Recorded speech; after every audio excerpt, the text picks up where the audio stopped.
नमस्कार, मैं हूं चारा प्रकाश दत्त और आप देख रहे हैं ज्योतिष ज्ञान शास्त्र। उम्मीद करता हूं कि महादेव की कृपा से आप सकुशल होंगे। स्वागत है आप सभी का हमारी विशेष श्रृंखला गुरु नक्षत्र परिवर्तन 12 साल बाद फिर से देखेगा जलवा के 9वें भाग में, जिसमें धनु राशि वालों के बारे में बताया जाएगा। 13 अगस्त 2025 को देवगुरु बृहस्पति के पुनर्वसु नक्षत्र में प्रवेश के साथ ही 12 साल बाद आपके जीवन में बहुत सारे क्षेत्रों में महत्वपूर्ण बदलाव होने जा रहे हैं। आने वाले 10 महीने बिल्कुल भी साधारण नहीं होंगे, बल्कि बहुत कुछ ऐसा होगा जो आपकी जिंदगी को एक नई दिशा दे देगा। देखिए, देवगुरु बृहस्पति तो बगैर किसी कंट्रोवर्सी के पूर्ण रूप से एक शुभ ग्रह है जो सदैव ही अच्छा फल करते हैं। लेकिन अब साथ में आ चुका है एक बेमिसाल खूबियों से भरा हुआ नक्षत्र पुनर्वसु, जो वो करने जा रहा है जो पिछले 12 वर्षों में नहीं हुआ। इस नक्षत्र की विशेषता इसके नाम और सिंबल दोनों में छुपी हुई है। जैसा नाम वैसा गुण, पुनः और वसु यानी दोबारा से बसाना। मीन्स की गुरु का इस नक्षत्र में गोचर पुनर्स्थापना का वो समय है जिसमें आपको दोबारा अपनी लाइफ को सेट करने का मौका मिलेगा। एक तरह से ये आपकी जिंदगी की फिल्म का रीटेक है, ताकि आप अपनी जिंदगी के उन सीन्स को ठीक कर सके जिनमें आप पिछले 12 सालों में बेहतर ढंग से परफॉर्म नहीं कर पाए थे। ज्यादा पीछे नहीं जाते, जरा बीते 2 महीनों को ही याद कर लीजिए। 13 जून से लेकर 13 अगस्त के बीच का वो दौर जो काफी डिस्टर्बेंस से भरा हुआ था। इस समय में देवगुरु बृहस्पति राहु के नक्षत्र आर्द्रा में ट्रांजिट कर रहे थे। हालांकि देवगुरु बृहस्पति ने तो एक शुभ ग्रह होने के नाते आपकी कुंडली के अकॉर्डिंग इन 2 महीनों में भी आपका पूरा पूरा साथ दिया, लेकिन फिर भी आर्द्रा नक्षत्र की डिस्ट्रक्टिव नेचर के कारण एंड मोमेंट पर आकर आपके कई बनते बनते काम या तो कंप्लीटली खराब हो गए या किसी ना किसी कारण से बीच में अटक गए। और ये तो होना ही था, क्योंकि आर्द्रा नक्षत्र के देवता रुद्र हैं और इस नक्षत्र की मूल प्रकृति ही डेमोलिश करना यानी ध्वस्त करना है। हालांकि देखिए, प्रकृति के नियमों के अनुसार कोई भी बात गैर जरूरी नहीं होती। चीजों का बनना और खत्म होना तय है, लेकिन फिर भी किसे अच्छा लगेगा कि कोई बनता बनता काम एकदम से बिगड़ जाए। अच्छे भले चल रहे किसी काम में कोई ऐसी रुकावट आ जाए जिसकी उम्मीद ही ना हो, या फिर काम पूरा होने के बावजूद भी कोई ना कोई ऐसी कमी रह जाए कि सारे का सारा मजा किरकिरा हो जाए। किसी सिद्ध पुरुष को तो काम बनने या ना बनने से कोई फर्क नहीं पड़ेगा, क्योंकि वो इन चीजों से ऊपर उठ जाता है। लेकिन मुझ जैसे या आप जैसे ग्रस्त व्यक्तियों को तो फर्क पड़ता है, बल्कि बहुत ही ज्यादा फर्क पड़ता है। लेकिन अब 12 साल बाद एक ऐसा मौका आया है जिसमें आप वो कामयाबी हासिल कर पाएंगे जिसकी आपको लंबे समय से तलाश थी। देवगुरु बृहस्पति 10 महीनों के लिए अपने नक्षत्र पुनर्वसु में ट्रांजिट करेंगे तो परिस्थितियां एकदम से बदल जाएंगी। आने वाले 10 महीनों में नई नई अपॉर्चुनिटीज के साथ साथ आपको उन बिगड़े हुए कामों को ठीक करने के भी कई मौके मिलेंगे जो किसी ना किसी कारणवश या तो अधूरे रह गए थे या फिर कंप्लीटली खराब हो चुके थे। और इसमें पुनर्वसु नक्षत्र की रिवाइवलिस्टिक क्वालिटीज यानी फिर से ठीक करने वाली शक्तियां आपका 101% सहयोग करेंगी। यदि आप पूरे डेडिकेट एंड अलर्ट होकर इन 10 महीनों में काम करेंगे तो फेलियर की गुंजाइश भी 0% रह जाएगी। हर तीर निशाने पर लगेगा, क्योंकि पुनर्वसु नक्षत्र का सिंबल ही तीर और तीर रखने वाला तरकश है, जो यह हिंट दे रहा है कि इस नक्षत्र में लक्ष्य को भेदने के लिए असंख्य तीर है, अर्थात इसकी शक्तियां असीम हैं, जिसके बल पर आपके टारगेट्स इजीली अचीव होते जाएंगे। काफी कुछ होगा इन 10 महीनों में। देवगुरु बृहस्पति की गति अतिचारी है और वो इन 10 महीनों में 3 बार राशि परिवर्तन करेंगे। 18 अक्टूबर को वो मिथुन राशि से कर्क राशि में जाएंगे, 11 नवंबर को वक्री होकर संचार करते हुए 5 दिसंबर को फिर से मिथुन राशि में वापसी करेंगे, और इसके बाद 11 मार्च को देवगुरु बृहस्पति मार्गी होंगे और अगले साल 2026 में 2 जून को फिर से कर्क राशि में प्रवेश कर जाएंगे। एक बहुत ही जरूरी बात पर गौर करेंगे तो आपको काल चक्र का एक और कमाल नजर आएगा कि कैसे देवगुरु बृहस्पति जानबूझकर वक्री मार्गे होते हुए इस शुभ नक्षत्र में 10 महीने गोचर करके ज्यादा समय ले रहे हैं, ताकि हम ज्यादा से ज्यादा लाभ उठा सके। वरना अतिचारी गति होने के कारण इन्होंने आर्द्रा नक्षत्र को तो मात्र 2 महीनों में ही क्रॉस कर दिया था। अब सोचिए कि अगर वहां पर ज्यादा समय लेते तो कितनी डिस्ट्रक्शन होती। इस वीडियो में मैंने बड़ी ही बारीकी से दैनिक जीवन में बोले जाने वाली आसान भाषा में पुनर्वसु नक्षत्र के चारों चरणों को ध्यान में रखते हुए 10 महीने का डेट वाइज यानी तारीख दर तारीख क्रमबद्ध तरीके से विश्लेषण किया है। वीडियो को अंत तक बहुत ही ध्यान से देखिएगा ताकि सब कुछ समझ में आ सके और आप सही समय पर सही एक्शन लेकर अपनी समस्या को खुद ही हल कर सके। ऐसा करने से आपके सफलता के द्वार खुलते जाएंगे। मैं आपको यकीन दिलाता हूं कि वीडियो को पूरा ध्यान से देखने पर आपको मुझसे होरोस्कोप चेक करवाने की भी जरूरत नहीं पड़ेगी। Now let us start. अब जानिए कि पुनर्वसु नक्षत्र के चारों सेक्टर्स यानी चारों चरणों को कवर करते हुए देवगुरु बृहस्पति एग्जैक्टली आपके साथ कैसा बिहेव करेंगे 10 महीनों का पूरा लेखा जोखा 4 कालखंडों यानी 4 भागों में। बात करते हैं प्रथम कालखंड की, जिसकी 2 ड्यूरेशंस यानी 2 अवधियां हैं। स्क्रीन पर मैं अवधियां साथ साथ में चला रहा हूं, आप कृपया देखते रहिए। जो इस कालखंड की पहली ड्यूरेशन यानी पहली अवधि है वो है 13 अगस्त 2025 से लेकर 29 अगस्त 2025 के बीच, और दूसरी अवधि जो है वो है 30 जनवरी 2026 से लेकर 19 अप्रैल 2026 के बीच। इस दौरान देवगुरु बृहस्पति पुनर्वसु नक्षत्र के पहले सेक्टर यानी पहले चरण में रहेंगे, जिसके स्वामी है मंगल। तो मंगल इस पहले कालखंड में लीड रोल में रहेंगे।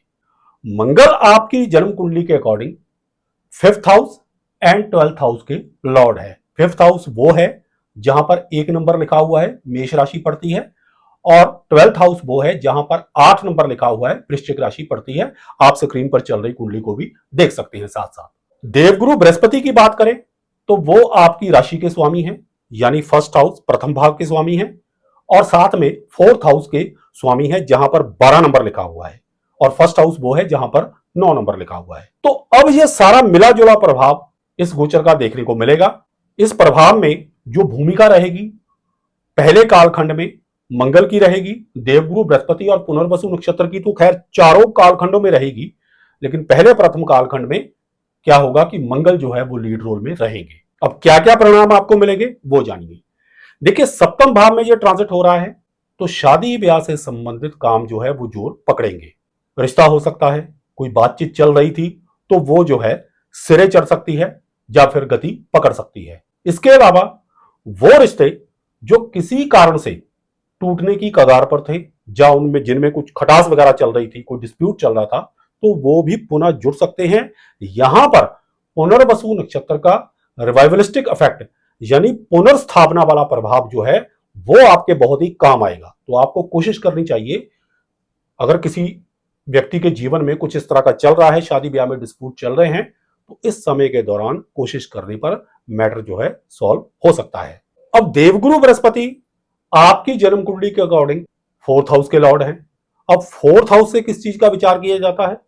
भूमि का, वाहन का, मकान का, माता का विचार किया जाता है। तो यहां पर क्या होगा कि मंगल देखिए नैसर्गिक रूप से भूमि के कारक हैं, यानी नेचुरल सिग्निफिकेटर ऑफ लैंड। तो यदि आप अपने घर बनाने के लिए कोई जमीन या लैंड वगैरह खरीदना चाहते हैं तो इस समय में आपको सफलता मिल सकती है। यानी पहला कालखंड जो है इसकी दोनों अवधियां आपके लिए बहुत ही कारगर सिद्ध होंगी। अपार्ट फ्रॉम दिस, यदि कोई वाहन वगैरह खरीदना चाहते हैं तो उसमें भी आपको लाभ होगा। अब देखिए, ये जो कॉम्बिनेशन है वो 7th हाउस में बन रहा है, जहां से हम डेली सोर्स ऑफ इनकम का विचार करते हैं। तो जो लोग भूमि, वाहन, मकान इत्यादि के खरीद फरोख्त वाले बिजनेस के साथ जुड़े हुए हैं उनको भी इस पहले कालखंड में लाभ मिलेगा। रियल एस्टेट के क्षेत्र में जो लोग काम करते हैं पहले कालखंड में उनको लाभ होने के चांसेस बहुत ही ज्यादा है। यदि मंगल की बात करें तो देखिए, इस समय में, वर्तमान समय में मंगल कन्या राशि में आपके 10th हाउस में ट्रांजिट कर रहे हैं। तो डेफिनेटली प्रथम कालखंड की जो पहली अवधि है उसे नोट करिए कि 13 अगस्त 2025 से लेकर 29 अगस्त 2025 के बीच मंगल भी आपके 10th हाउस में ही रहेंगे, क्योंकि वो 13 सितंबर को राशि चेंज करेंगे। तो इस पहली ड्यूरेशन में आपके कर्म क्षेत्र में भी आपको काफी लाभ मिलेगा।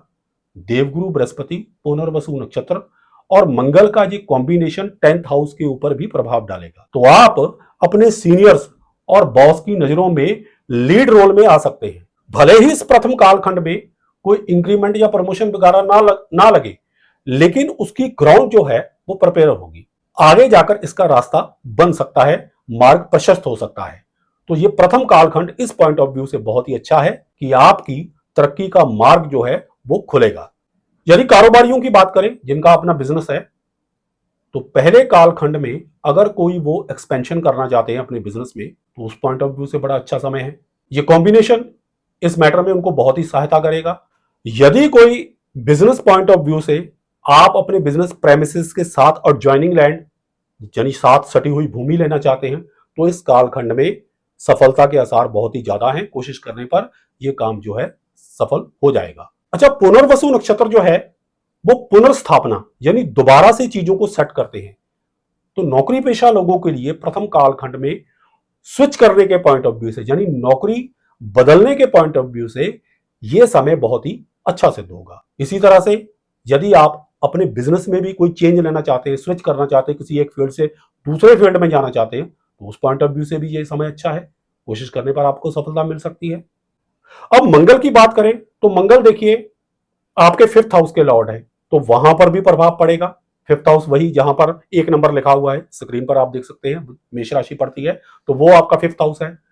तो 5th हाउस एक्टिव हो जाएगा तो क्या रिजल्ट मिल सकते हैं आपको? ये रिजल्ट मिलेंगे कि 5th हाउस देखिए आपके शिक्षा का घर है, संतान का घर है, प्रेम संबंधों का घर है, शेयर मार्केट से संबंध रखता है, एंटरटेनमेंट से संबंध रखता है।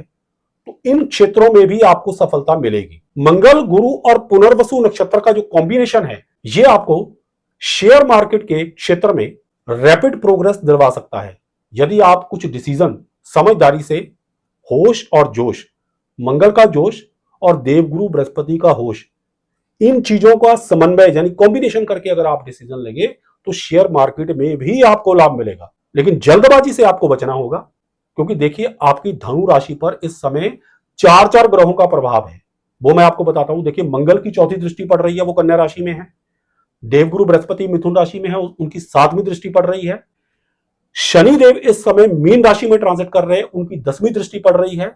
और केतु इस समय सिंह राशि में ट्रांजिट कर रहे हैं, उनकी 5वीं दृष्टि पड़ रही है। तो आपका ब्रेन जो है इस समय में बहुत फास्ट प्रोसेसिंग में रहेगा पूरे कालखंडों के दौरान, 4 के चारों ही कालखंडों के दौरान। हालांकि मंगल जो है 13 सितंबर को निकल जाएंगे कन्या राशि से, लेकिन फिर भी 3 ग्रहों का प्रभाव तो बचेगा ही। तो डिसीजन जो है वो सोच समझकर जल्दबाजी में रहे, जल्दबाजी में मत लीजिए। अगर जल्दबाजी में लेंगे तो आपको नुकसान हो सकता है। कुछ इसी तरह का प्रभाव आपको प्रेम प्रसंगों के मैटर में भी देखने को मिलेगा। पुनर्वसु नक्षत्र की रिवाइवलिस्टिक क्वालिटी यहां पर वर्क करेगी, क्योंकि देवगुरु बृहस्पति का जो गोचर है वो पुनर्वसु नक्षत्र में हो रहा है और मंगल वाले सेक्शन में हो रहा है, तो 5th हाउस पॉजिटिवली इफेक्ट होगा। यदि प्रेम संबंधों में कोई खटास चल रही है, रिश्तों में किसी किस्म का तनाव चल रहा है, तो इस पहले कालखंड में कोशिश करने पर वो सॉर्ट आउट हो सकता है, संबंध फिर से जुड़ सकते हैं। पुनर्वसु नक्षत्र की रिवाइवलिस्टिक क्वालिटी टूटे हुए संबंधों को या बिगड़े हुए संबंधों को ठीक करने में आपकी पूरी सहायता करेगी। इसी तरह से शिक्षा के क्षेत्र में भी आपको लाभ मिलेगा। जो विद्यार्थी हैं, किसी भी किस्म का एग्जाम दोबारा देना चाहते हैं, रीअपियर होना चाहते हैं या किसी दिए हुए एग्जाम की रिवैल्यूएशन करवाना चाहते हैं, तो इस समय में उनको बेहतर रिजल्ट आ सकते हैं। बाकी रही बात एंटरटेनमेंट की, तो देखिए पहले कालखंड में इस तरफ ध्यान आपका कम जाएगा। देवगुरु बृहस्पति और मंगल का जो प्रभाव है तकरीबन आपको मनोरंजन की गतिविधियों से पहले कालखंड में दूर ही रखेगा।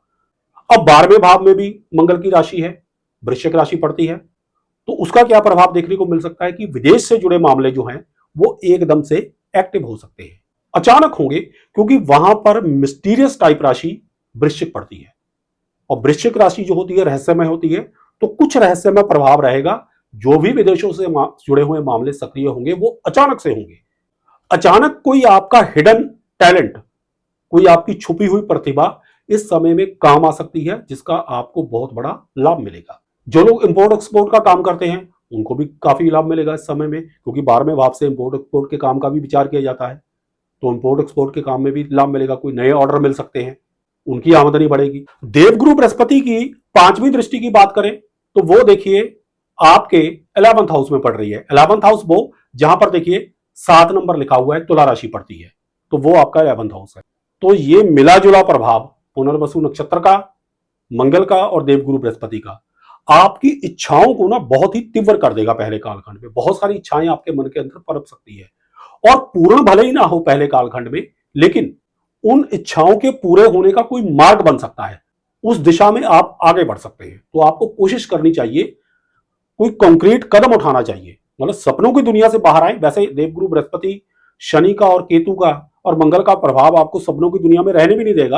आप बहुत ही यथार्थवादी रहेंगे, रियलिस्टिक रहेंगे पहले कालखंड में। तो आपको कुछ सॉलिड कदम उठाने चाहिए जिससे आपकी इच्छाएं जो हैं अगले कालखंड में पूरी हो सके। देवगुरु बृहस्पति की 9वीं दृष्टि की बात करें तो वो देखिए आपके 3rd हाउस में पड़ रही है, जहां पर 11 नंबर लिखा हुआ है, कुंभ राशि पड़ती है। स्क्रीन पर चल रही कुंडली को भी साथ साथ में देखते जाइए। तो इसका क्या असर होगा? देखिए 3rd हाउस से हम लोग छोटे भाई बहनों का विचार करते हैं तो उनका तो सहयोग मिलेगा ही मिलेगा। अगर उनके साथ भी कोई संबंधों में खटास चल रही है तो वो ठीक हो सकती है पहले कालखंड में।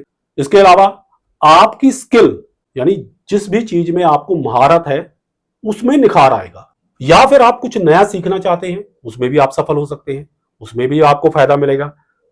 3rd हाउस से इंटरव्यू का विचार किया जाता है, तो इस समय में आप एक से ज्यादा इंटरव्यूज दे सकते हैं ताकि आपको सफलता मिले। आपके अंदर एनर्जी भी बनी रहेगी, क्योंकि 1st हाउस के ऊपर भी प्रभाव है और 3rd हाउस के ऊपर भी प्रभाव है देवगुरु बृहस्पति की दृष्टि के द्वारा, और 1st हाउस के ऊपर तो खैर मंगल की भी दृष्टि है।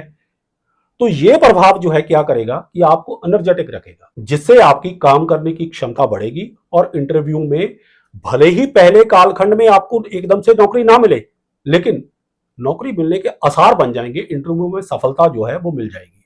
तो कोशिश आपको करनी चाहिए। लेकिन फिर भी पुनर्वसु नक्षत्र के पहले चरण में मंगल के ट्रांजिट के कुछ दुष्फल भी देखे गए हैं। पहला जो दुष्फल ये है कि ये व्यक्ति के अंदर कुछ बुरी आदतें लेकर आ जाता है, जैसे गुस्सा हो गया, अग्रेशन हो गया। तो इस तरह की आदतों से आपको बचना चाहिए।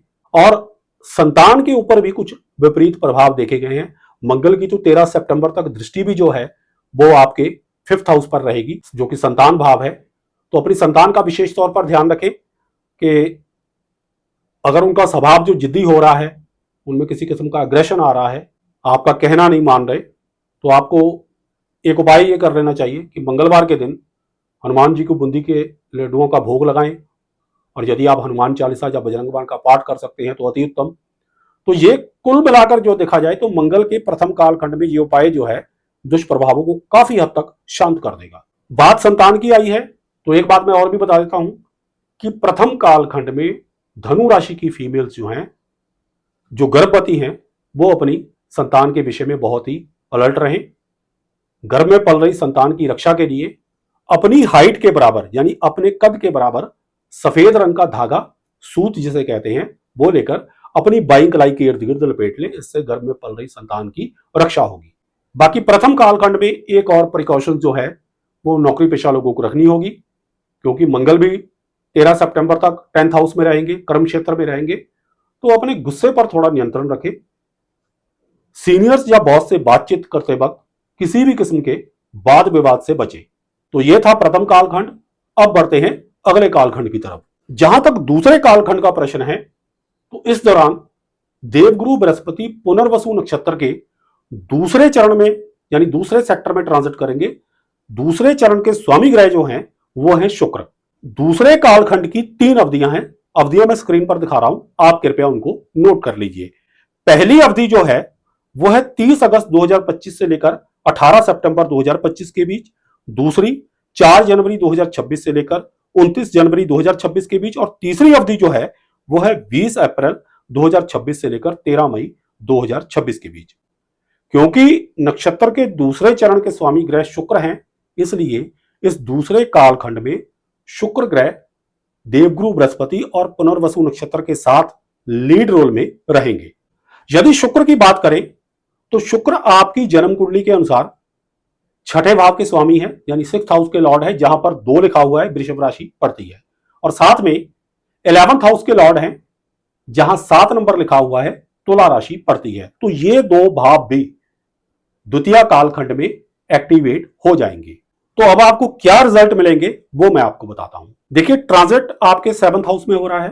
पहले कालखंड में मैंने बताया था कि शादी ब्याह के काम जो है वो एक्सपीडाइट होंगे, संपन्न हो सकते हैं। पहले कालखंड में भी संपन्न होंगे, लेकिन दूसरे कालखंड में क्योंकि शुक्र की इन्वॉल्वमेंट होगी, 2 शुभ ग्रह हैं, बृहस्पति और शुक्र, तो शादी ब्याह के काम बड़े धूमधाम के साथ संपन्न होंगे और बड़ी जल्दी होंगे इस समय भी। और खैर, जो रिश्ते किसी कारण से बिगड़े हुए हैं वो तो ठीक होने ही होने हैं। तो दूसरा कालखंड मैरिज पॉइंट ऑफ व्यू से बहुत ही शुभ है क्योंकि शुक्र की इन्वॉल्वमेंट चल रही है। डेली सोर्स ऑफ इनकम में बढ़ोतरी होगी, 7th हाउस एक्टिवेट है। पार्टनर के साथ, बिजनेस पार्टनर के साथ भी संबंध जो है अच्छे रहेंगे। शादीशुदा लोगों का जीवन भी अच्छा रहेगा। इस समय में किसी किस्म की नोकझोंक की संभावना है ही नहीं। वैवाहिक जीवन जो है अच्छा जाएगा। यहां से देवगुरु बृहस्पति की दृष्टि की बात करें 5वीं, तो वो देखिए 11th हाउस पर पड़ रही है जहां पर शुक्र की राशि तुला पड़ती है। तो शुक्र के कारण भी वो एक्टिवेट हो रही है राशि और ऊपर से दृष्टि पड़ रही है। तो ये जो कॉम्बिनेशन का प्रभाव है पुनर्वसु नक्षत्र का, शुक्र का और देवगुरु बृहस्पति का, द्वितीय कालखंड में कोई आपकी बहुत बड़ी इच्छा की पूर्ति करवा सकता है। कोई बहुत बड़ी इच्छा आपकी पूरी हो सकती है। तो इस समय में आपको ईश्वर के ऊपर पूरी आस्था रखनी चाहिए, किसी किस्म की शंका नहीं करनी चाहिए, ताकि आपकी ज्यादा से ज्यादा डिजायर जो है इस दूसरे कालखंड में पूरी हो सके। 11th हाउस से मिलने वाले लाभ का विचार भी किया जाता है, यानी जो भी हम कर्म करते हैं तो उससे हमें जो आमदनी होती है, लाभ होता है, उसका विचार भी किया जाता है। तो इस समय के दौरान इस कॉम्बिनेशन का शुभ प्रभाव जो 11th हाउस पर पड़ रहा है उसके कारण आपको काफी लाभ होगा। इस समय में धन का लाभ बहुत ज्यादा बढ़ जाएगा। यदि आप नौकरी पेशा हैं तो देखिए, मैंने बताया था कि प्रथम कालखंड में इंक्रीमेंट भले ही ना हो, प्रमोशन भले ही ना हो, लेकिन उसका मार्ग प्रशस्त होगा क्योंकि मंगल इन्वॉल्व थे पहले कालखंड में। अब दूसरे कालखंड में यहां पर शुक्राचार्य जी इन्वॉल्व हैं, यानी शुक्र ग्रह इन्वॉल्व है और देवगुरु बृहस्पति और पुनर्वसु नक्षत्र तो खैर है ही। तो क्या हो सकता है, इस कालखंड में आपको इंक्रीमेंट मिल सकती है यदि आप नौकरी पेशा हैं, प्रमोशन मिल सकती है, आपकी आमदनी में बढ़ोतरी होगी।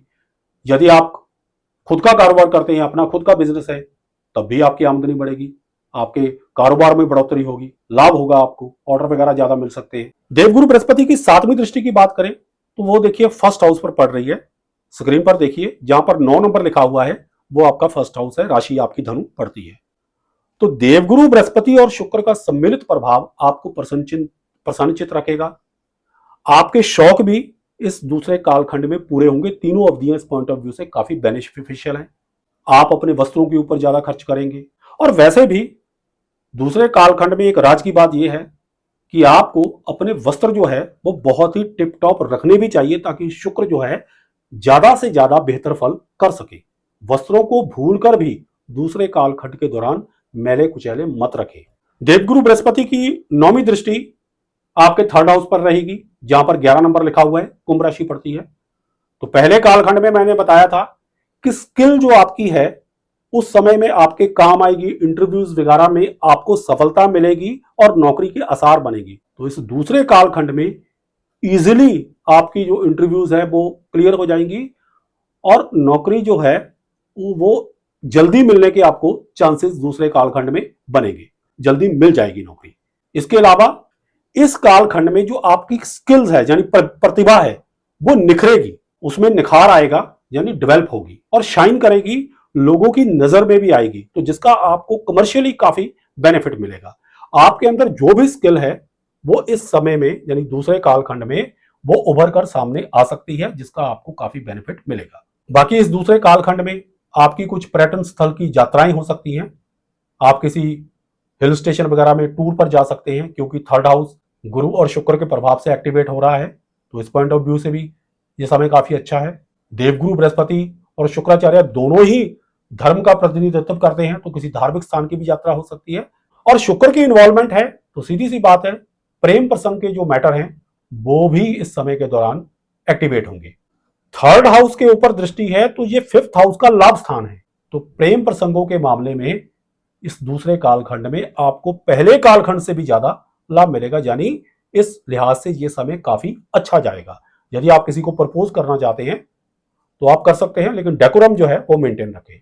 शुक्र की बात करें तो वो देखिए आपके 6th हाउस के लॉर्ड हैं, जहां पर देखिए 2 नंबर लिखा हुआ है, वृषभ राशि पड़ती है, तो ये हाउस भी एक्टिवेट हो रहा है। तो पुनर्वसु नक्षत्र, देवगुरु बृहस्पति और शुक्र का सम्मिलित प्रभाव 6th हाउस से संबंधित चल रही समस्याओं को इस समय के दौरान सॉल्व करेगा। आपके जीवन की चुनौतियां जो है इस समय के दौरान कम होंगी।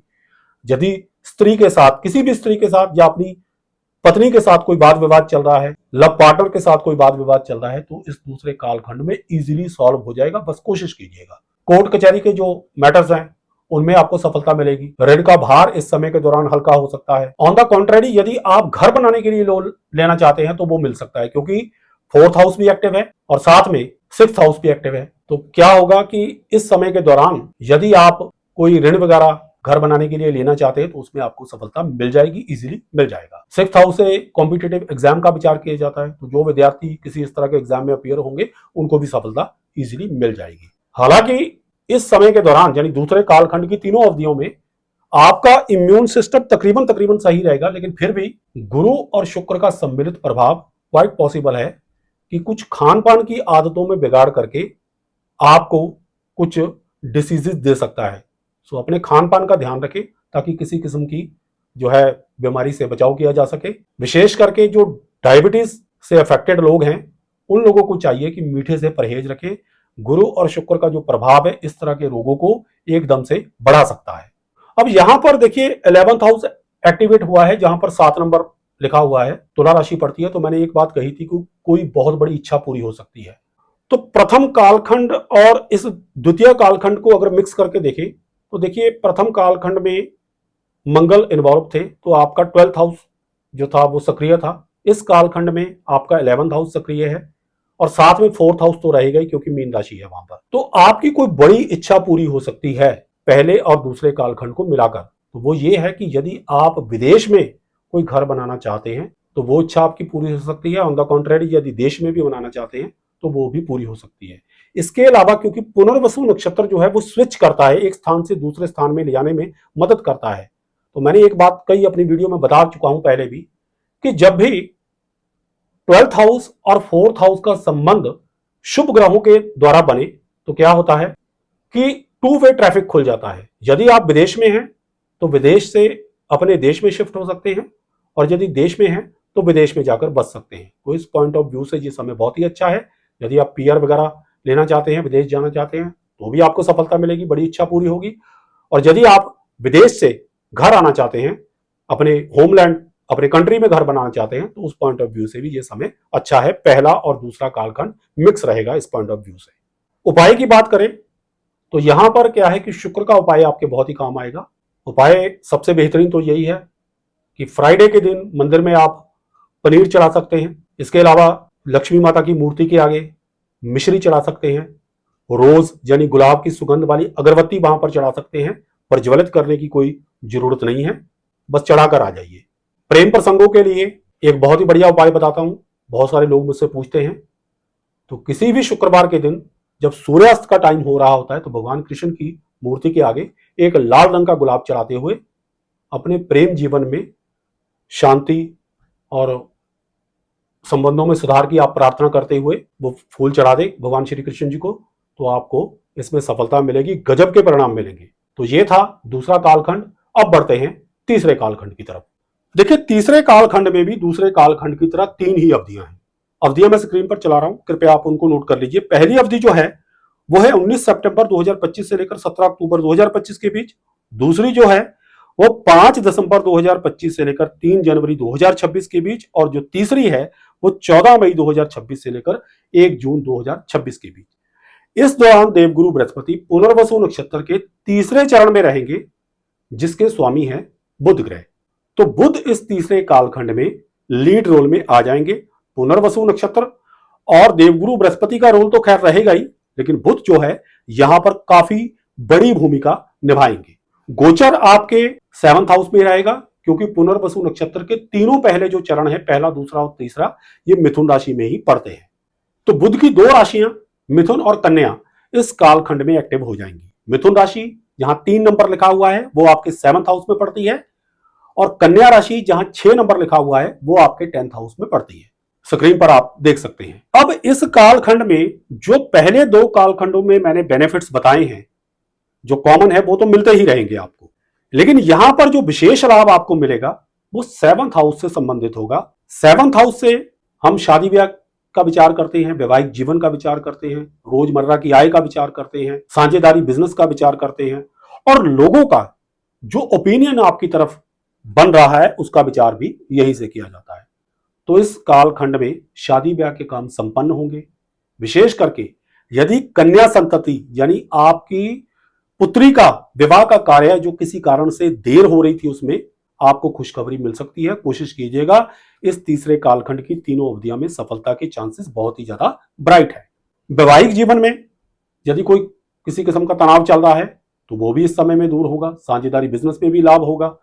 बिजनेस पार्टनर के साथ किसी किस्म का वाद विवाद चल रहा है तो उसमें आपको सॉल्व करने में सफलता मिलेगी। रोजमर्रा की आय जो है वो आपकी इस कालखंड में काफी बढ़ जाएगी। नौकरी पेशा लोगों को भी इंक्रीमेंट वगैरह मिलने के चांसेस हैं, ब्राइट हैं। लेकिन जो लोग ट्रेडिंग करते हैं या आईटी सेक्टर में है उनको इस कालखंड में काफी लाभ मिलेगा। कर्म क्षेत्र में भी इसका प्रभाव काफी देखने को मिलेगा।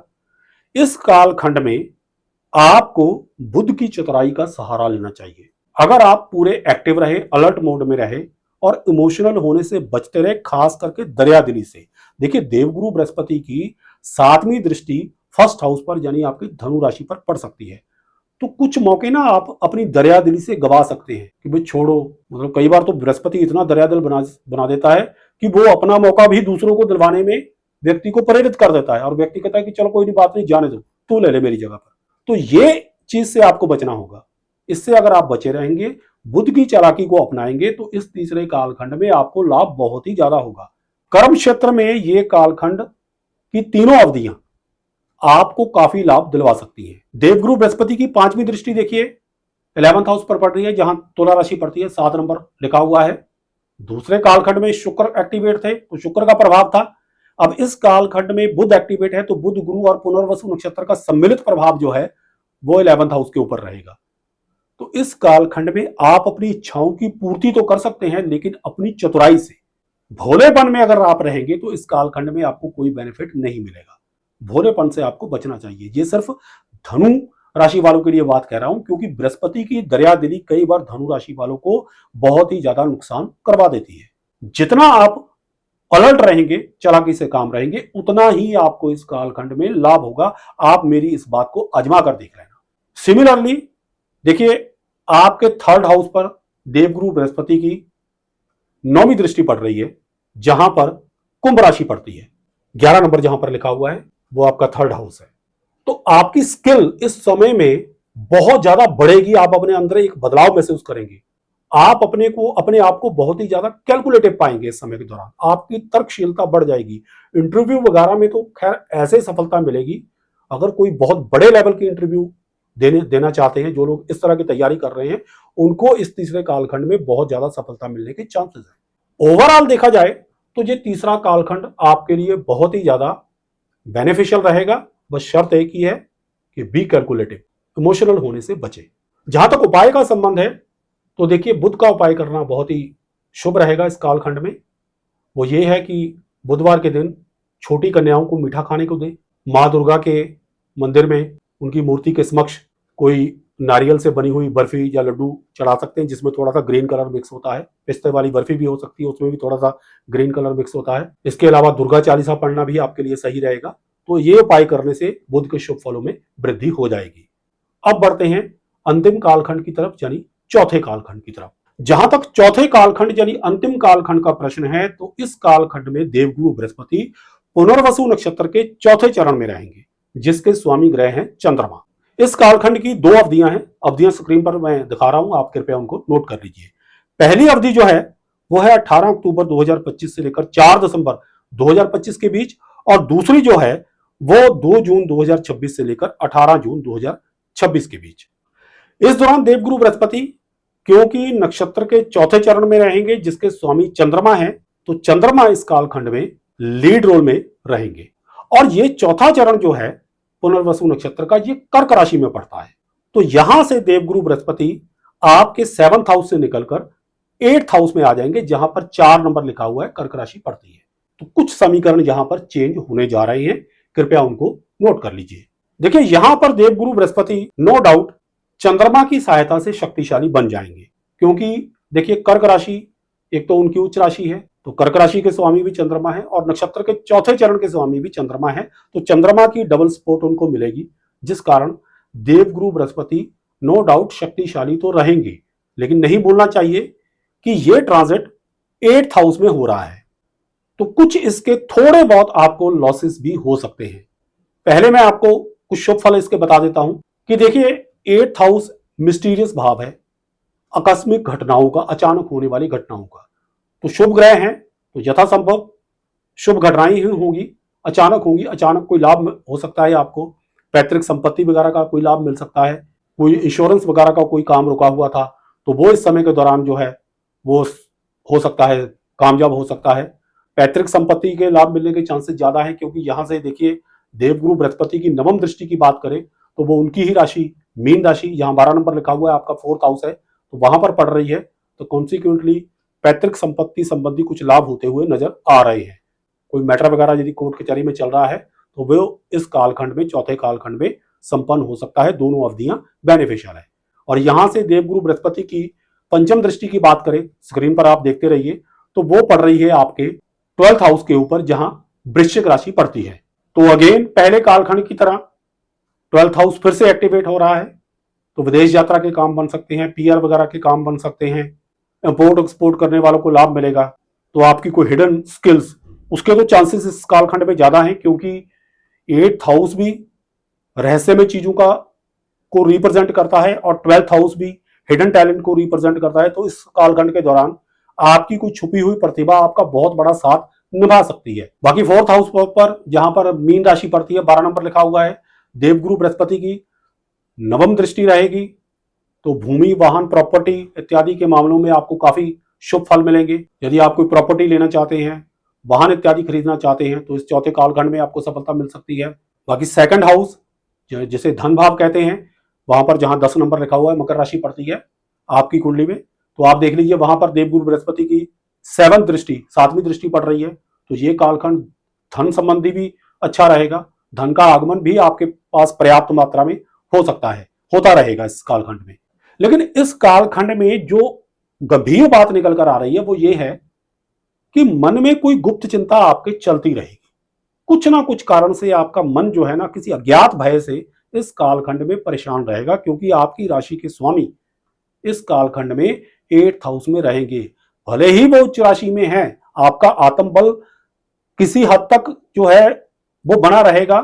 मॉरली आप अपने आप को थोड़ा सा स्ट्रांग भी इस समय में पाएंगे, क्योंकि देवगुरु बृहस्पति आपकी राशि के स्वामी अपनी उच्च राशि में ट्रांजिट कर रहे हैं, लेकिन फिर भी 8th हाउस में है, तो ये कुछ गुप्त चिंता आपको दे सकता है।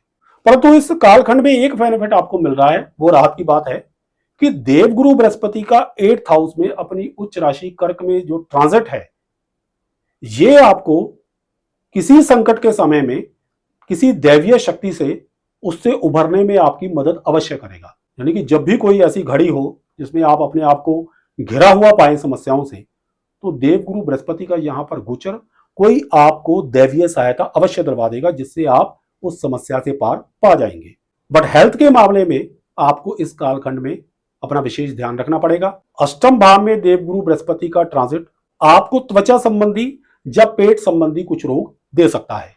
इस तरह की यदि समस्या आप कोई देखे, कोई सिम्टम देखे, तो तुरंत मंदिर में कच्चे आलू का दान कर दीजिए, समस्या आपकी सॉल्व होनी शुरू हो जाएगी। अपार्ट फ्रॉम दिस, भगवान शिव की भक्ति करने से चंद्रमा आपका बलवान होगा। सोमवार के दिन शिवलिंग पर दूध मिश्रित जल चढ़ाएं, जिससे आपको काफी बढ़िया फल मिलेंगे।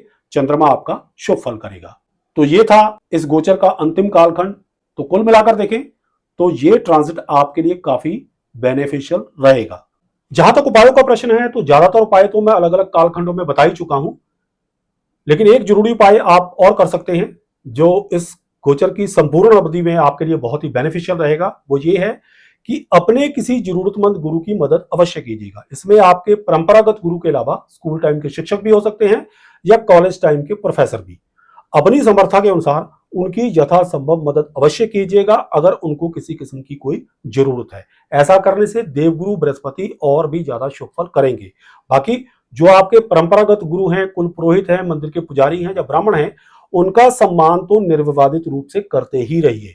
इसके अलावा अपनी जन्म कुंडली के अनुसार बुध, मंगल, शुक्र और चंद्रमा का उपाय भी करते रहिए, ताकि इन चारों ग्रहों की प्रॉपर सपोर्ट इस गोचर को मिलती रहे, यानी बृहस्पति को मिलती रहे और शुभ फल और भी ज्यादा बढ़ जाए। तो ये था हमारी विशेष श्रृंखला गुरु नक्षत्र परिवर्तन। 12 साल बाद फिर से देखिएगा जलवा का 9वां भाग, जो धनु राशि वालों के लिए था।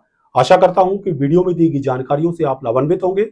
अगर आपको हमारी ये वीडियो पसंद आई हो तो इसे लाइक करें, शेयर करें, हमारे चैनल ज्योतिष ज्ञान शास्त्र को सब्सक्राइब करें और साथ में बेल आइकन को दबा दें ताकि हमारी हर नई वीडियो की नोटिफिकेशन आप तक सबसे पहले पहुंचे। जल्दी मिलूंगा इस श्रृंखला के 10वें भाग में मकर राशि को लेकर। तब तक के लिए सुखी रहें, स्वस्थ रहें, इसी मंगल कामना के साथ जय सिया राम, हर हर महादेव और बोलो श्री हरि विष्णु भगवान की जय।